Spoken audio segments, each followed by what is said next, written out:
It was a quiet Saturday evening, the kind we both usually enjoyed. We were sitting on the couch, sharing a pizza and watching reruns of a comedy show we both liked. The atmosphere was light, full of easy laughter and casual conversation.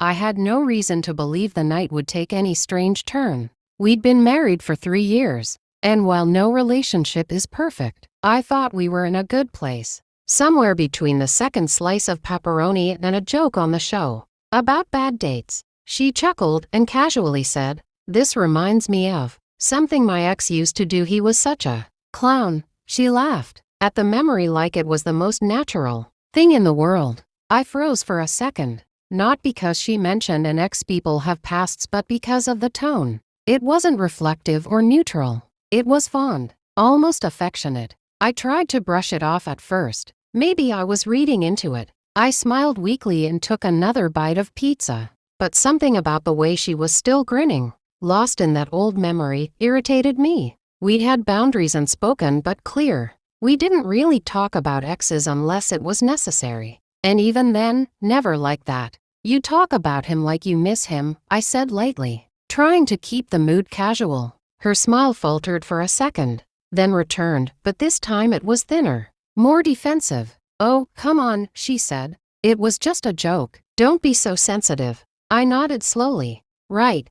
Just a joke. Funny how the jokes about your past with me never sound that warm." That one landed. Her smile disappeared completely, and I could see the shift in her expression. A mix of confusion, guilt, and a touch of irritation. She looked away and set her drink down without a word. I didn't say anything for a while. I let the silence stretch, not because I wanted to hurt her, but because I needed her to sit with what she had just done. Sometimes people treat humor as a free pass to say things they wouldn't dare admit seriously. I wasn't going to let it slide under the rug.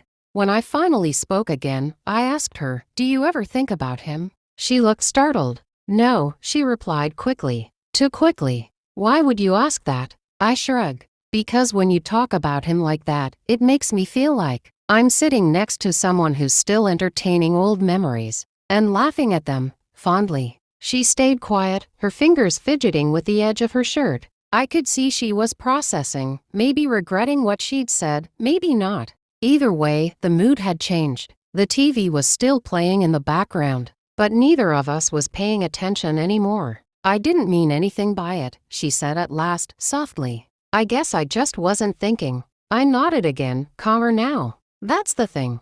You weren't thinking, but maybe you should have. Because what you remember fondly says a lot about what you value." She looked at me for a long moment, then reached out and touched my hand. "I value you," she said. "I don't always think before I speak, but I'm here. I chose you." I didn't pull away, but I didn't return the gesture immediately either. I needed to believe it wasn't just about choosing, but about honoring what we had without dragging ghosts into the room.